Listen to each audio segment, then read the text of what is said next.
The government froze me and created 62 victims. I paid my attorneys a couple of $1 million. They sold me to the government. I'm going to show that. Like, I'm almost sort of antagonizing them to sue me. I never preface any questions with Nevin, ever. I'm just better raw and unedited, yeah, and just fly. When you got a couple of $1 billion in your account, it tends to distort your perception of reality. It's very clear that someone robbed you. Can you go into that a little bit for the viewers to explain your side of that? Yeah, it's no problem. So what happened was, there's an individual, his name is, the government knows what it is, the agent who arrested me knows what it is, the U.S. Attorney's Office out of Newark knows what it is, and the judge in my case, she knows what it is. And now the people who are watching this, they know what it is. I'm going to air this shit out for everybody.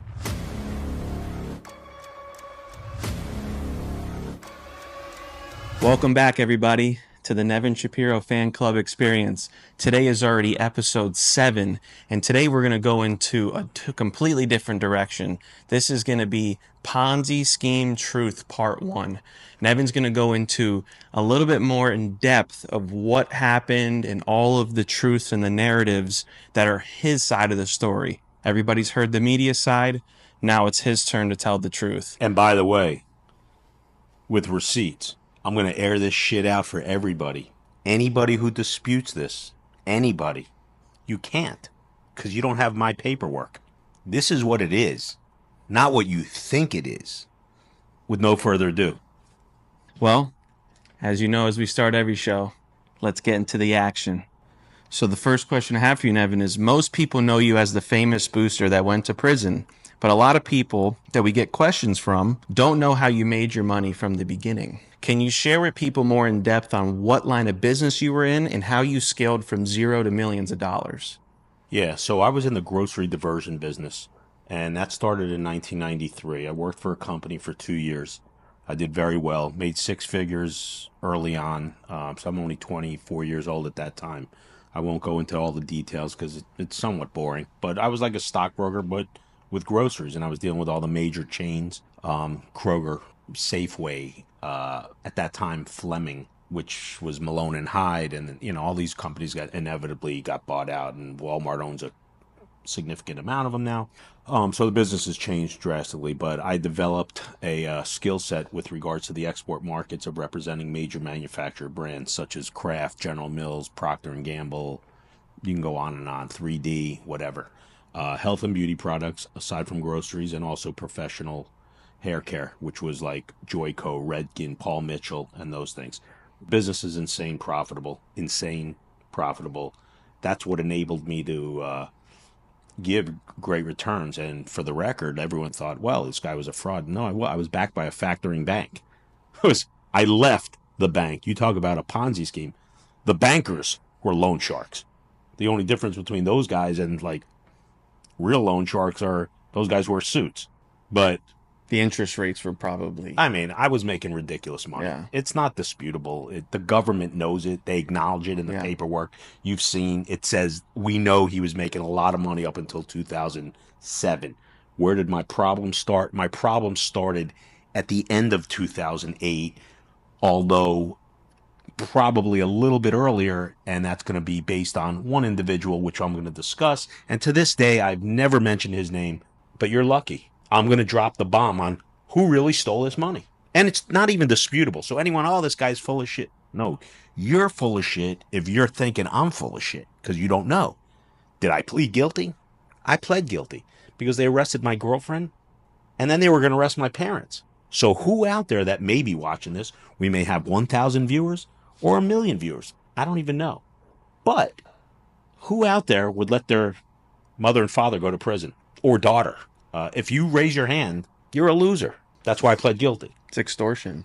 Well, that's what they did. Yeah. I had no choice. Yeah. I could have, but then the collateral damage would have been significant. And not only that, others that I was associated with would have gone away. How did you find your way into the grocery business so people don't, know how it started from zero? Well, how did you find your way into it? I worked when I first got out of college. I worked for a liquor distributor, and I worked there for maybe a year. And it was just a job. It wasn't like my trained skill set. It was just, my mother said, I think you got to get a job. And I was like, why? But anyway, so as fortune would have it, I ran into the right person. My two stepsisters had been in this business prior. I didn't really know a lot about it, but they were making a lot of money. And this was in the late 80s, early 90s. I figured if they could do it, I definitely could. And I took it to another level. So I've personally read some of your legal documents, and it's very clear that someone robbed you. And that's what started this whole mess. Yeah. Can you go into that a little bit for the viewers to explain your side of that? Yeah, it's no problem. So what happened was there's an individual. His name is Craig T. Curry. He lives in Lighthouse Point, Florida, in a $4 million house, and he robbed me and my lenders for over $25 million, which became $40 million about with interest and everything else that I became responsible for. Had I been honest with my lenders and just told them that this guy pulled this shenanigan, my situation gets stayed. I do not even go. My situation is not even a civil matter. Not even a civil matter. Now, this is documented. There's no one going to be, oh, this guy's full of shit. Now, listen, have you not seen the money? I got every transaction, every wire transaction. Yep. The trustee in my case did not go after him because I was a whale. Ironically, so was he, a physical whale. He was just a fat slob. I was a whale in terms of money-wise and popularity, publicity, bells and whistles, and all that other shit that comes with it, which is to some degree my fault anyway, because I was just too out there. But I was also living my life, and, you know, if I was a fan and I wanted to be on the floor for the Heat games, I earned it. I deserved it. I knew the right people. I got to the right place. That didn't make me a show-off. It just made me a guy that got shit done for what I wanted to do. If I ran out of the tunnel with the Canes, I put myself in position to run out of the tunnel with the Canes. No run out of the tunnel, no check. I negotiated my deal. So what happened? I've never mentioned that guy's name before, but now it's all coming. And it's coming for him. And he knows what it is. The government knows what it is. The agent who arrested me knows what it is. The U.S. Attorney's Office out of Newark knows what it is. And the judge in my case, she knows what it is. And now the people who are watching this, they know what it is. And by the way, he wasn't alone. He conspired with one of my former lenders, whose name I'm going to leave out for the time being. But that's common. How did you meet this guy? How did he get involved? I've been doing business with this guy. He was part of my original business that I worked for in 1993. He was a supplier of merchandise. I then developed a relationship with him individually. Once I went off on my own, we made a lot of money. I made him a lot of money.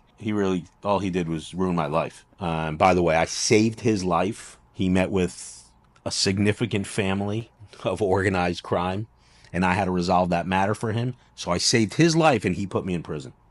But that's a fact. Yeah. It's you know it is. I've read it. I know. It's indisputable.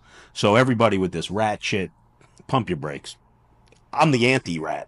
Yeah. That guy ratted on me, as did the players in the Miami situation, but we're not talking about them today. And was there a specific way that he was robbing you? Was it through There's a whole bunch of no. I sent him $17,643,000 in wires, documented. And if I knew you were going to throw these questions at me, I would have brought them. Yeah. So on the follow-up to this, I will bring them, and you could bring the camera and zoom in. Yep. Right? And I just want to let everybody know I never preface any questions with Nevin ever. I don't want to know anything he asked me, because I'm just write better. Them down and I'm just better raw and unedited. Yeah. And just fly. Yep. Because I got nothing to hide. I'm very transparent. Anyone who watches this knows that I'm just going to speak. You may love me. You may fucking hate my guts. But you're going to watch. And I'm not going to lie. No reason to at this point. No. I made one lie. You know, when everyone's like this, you can't believe anything this guy says. Have I been caught in one lie about anything? University of Miami players, this, that. No one stood up and said anything or denied what I had to say. No comment, maybe, but no one's denied it. The only time I've been dishonest was me withholding the truth from my lenders regarding this guy. And for that, I have to eat that. That's my contrition. My ego was too big, and anyone who's dealt with that kind of money or been that type of successful in their life is more than likely, I can't put a percentage on it, but more than likely going to do the same thing, because you feel as if you're invincible and you're going to always come out of it. And that's my mindset. And I think you've gotten to know me over a couple of months. And do I dream big, but do big? Yep. Because I'm a visionary. And like, if I see something, I just feel like I can attain it. And, people who are successful in life are like that. Did I go to prison? I went to federal prison for 10 years and 2 months. I never in my life could have ever envisioned me going to prison. Did I deserve to? No. Did I do wrong? Yes. But I didn't need to go to prison. My situation was very salvageable, and there were 62 victims in my case, but the government created 62 victims. I had 0 victims. The government froze me and created 62 victims. It's documented. I could lay it. It's going to be laid out. No one has to believe me. Not one person has to believe me. But the people who know me, and maybe the 20 people, 25 people in this world that know I'm telling the truth, because they know it. And I've said it already. But It doesn't personally matter. read it. It doesn't matter what anyone stuff. thinks. Yeah. It's you cannot dispute the facts of what I possess. Yeah. When I read about me, the first thing I say is that guy's a scumbag, and it's me. Because if you read what it says and you believe what it says, you're gonna hate me. I do when I read it, right? Until I realize it's me, and that's just what it is. I'm very, very. Am I not a calm guy? Extremely, very laid back. I'm laid back, man. Yeah. I get hot when I get hot. If you push the button, I'm going 0 to 100. But if you just leave me within my own zen, I'm very peaceful, and I want to see others do well, and I'm a cheerleader for others' success. I'm not a fucking hater like everybody in society is. Fuck that guy. And I know we're not talking about the University of Miami, but like people, this guy that, man, how many of you people wish you could do what I did with the University of Miami? Don't lie. Raise your hand.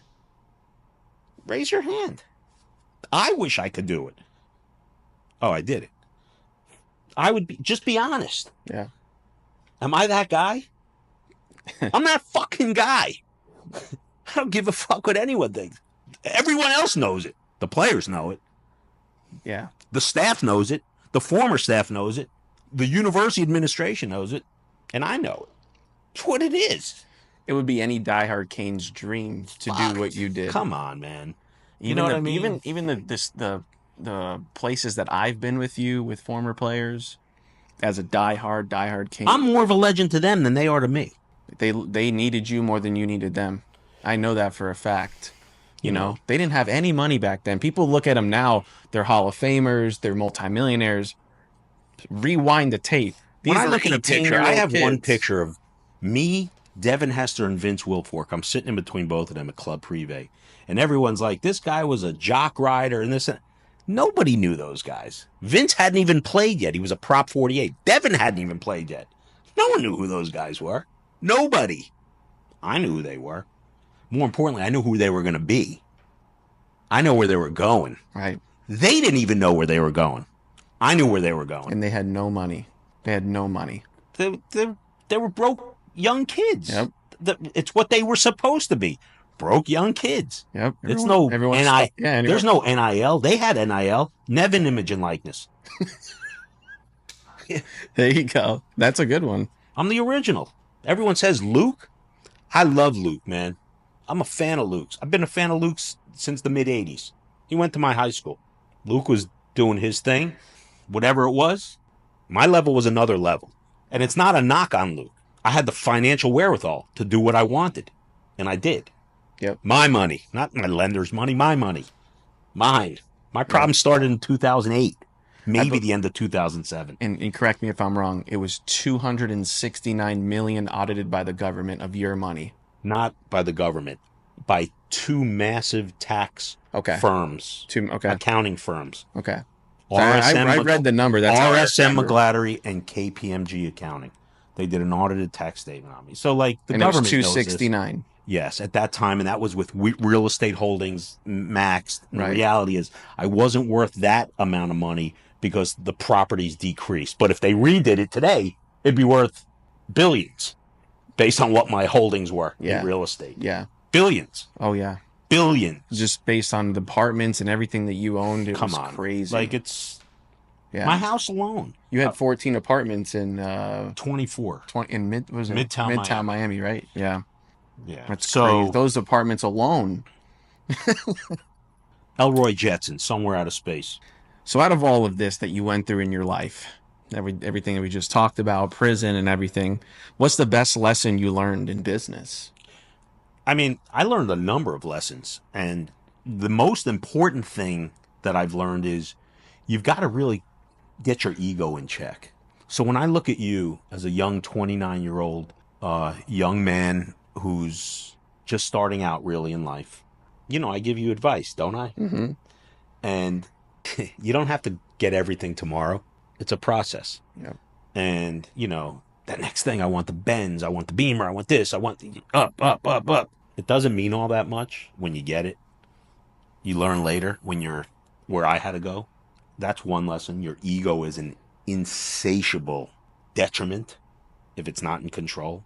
Two, if it's too good to be true, it's not true.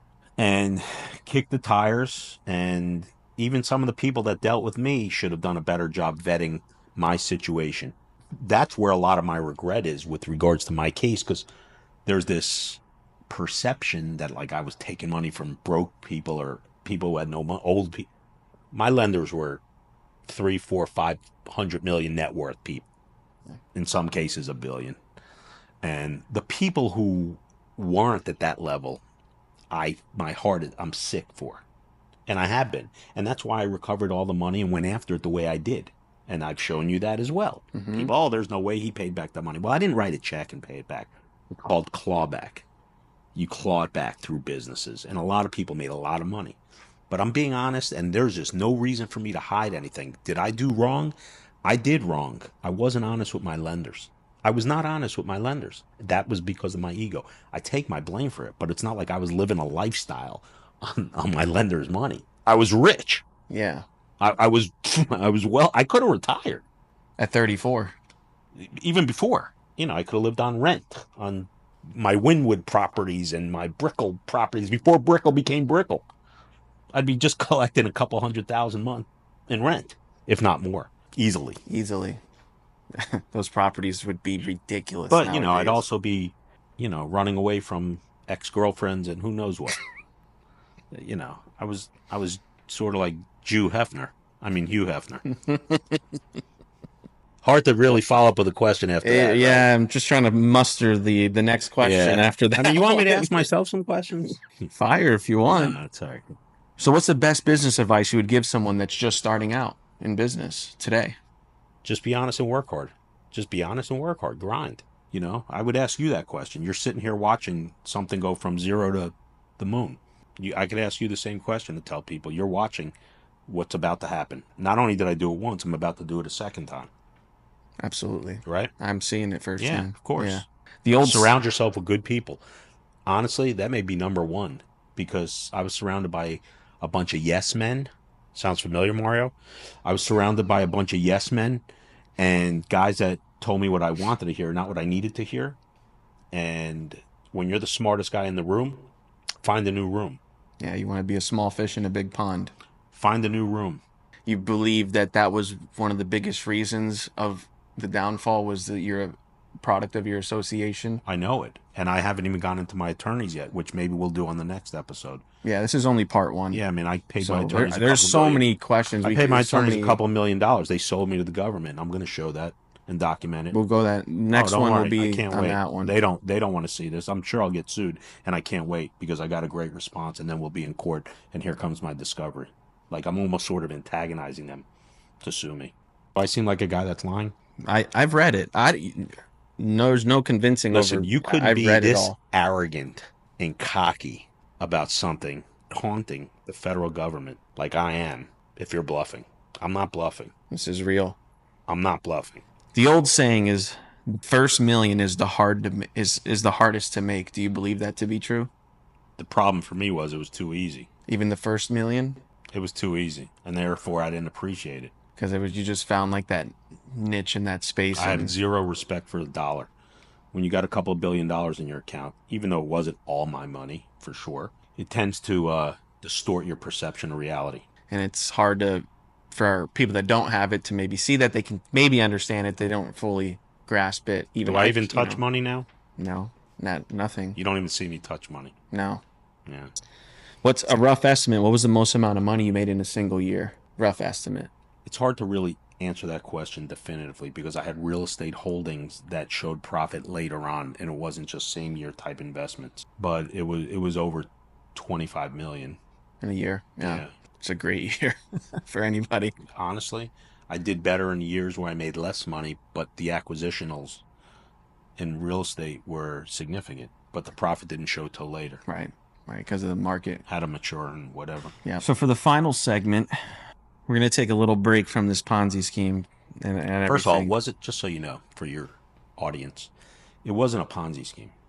The actual criminal Ponzi scheme is not a real crime. It's a cliche. The actual charge was money laundering because of the excess money. So they came at me in a kingpin status, racketeering, RICO Act, RICO, which is what Puffy's in the middle of right now. It was 4 counts of money laundering and 2 counts of securities fraud. Ponzi scheme's just a term, not a crime. Just for edification. No, it's good. It's good to clear that up with everybody. So for the final segment, we're going to do something happened a couple days ago. We posted a video about Cam Ward going to the Jets. Mm-hmm. Okay, you got that firsthand information. We know the source. Obviously, we're not going to say it. Yeah. That video went completely viral. Yeah. There's tons of comments saying basically you're making this up out of thin air. You're throwing mud on the wall and seeing what sticks. Yeah. What's your comments to those? I mean, it's understandable because when people don't have access to that type of information, they're just going to go with whatever.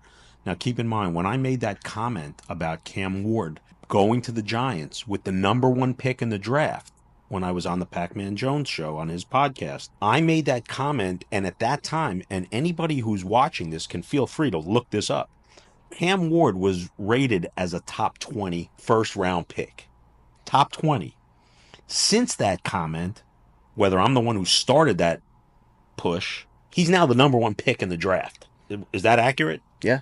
No matter where he goes, he's the #1. Okay. So when I said the Giants were taking him, that was based on who I know within that organization, and it's multiple individuals, potentially ownership as well, but I'm not going to throw them under a bus, and they don't like to share who they're going to take because that's just what NFL teams, they're not telling everyone else what their plans are. When I made that comment, if he ends up as the #1 pick, I really deserve my flowers because he wasn't the #1 pick when I made that comment. He became the #1 pick in the eyes of whoever, but that just tells you what the Giants thought of him. Because they had the #1 pick. They weren't taking him with the second round. They were taking him with their first round pick. That's one. 2, they decided to win a game. So by the Giants winning a game, they fell out of the #1 spot. Cam Ward's still the #1 pick. It validates me, not crucifies me. Does it not? Yep. Anyone who can do simple math, it validates what I was told.